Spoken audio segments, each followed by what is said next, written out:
গাজা যুদ্ধ বন্ধে ট্রাম্পের অবদান কতটুকু? তিনি কি সফলভাবে গাজা যুদ্ধ বন্ধ করতে পারবেন?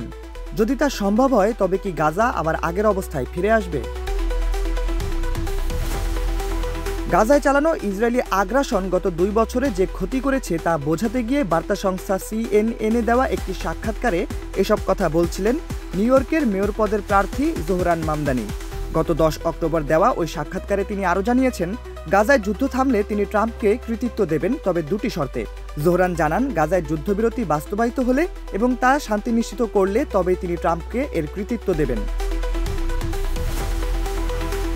সংবাদ মাধ্যমটিকে মামদানি আরও জানিয়েছেন, গাজায় ইসরায়েলি আগ্রাসন বন্ধ হলে, জাতিগত নিধন বন্ধ হলে এবং জিম্মিরা মুক্তি পেলে তিনি ট্রাম্পের ভূমিকা নিয়ে প্রশংসা করবেন।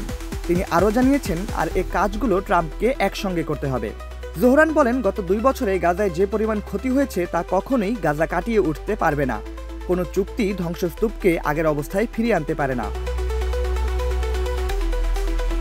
গাজায় চলা ইসরায়েলি হামলার একজন তীব্র সমালোচক হলেন মামদানি, যিনি এবারের নিউ ইয়র্কে একজন মেয়র পদপ্রার্থী। তিনি তার ধর্মের জন্য বেশ কয়েকবার সমালোচিত হয়েছেন, শুনেছেন নেতিবাচক কথা, তবে যত সময় গড়াচ্ছে তার জনপ্রিয়তা বাড়ছে। তবে তাকে নিয়ে সবচেয়ে বেশি সমালোচনা করেছেন মার্কিন প্রেসিডেন্ট ডোনাল্ড ট্রাম্প।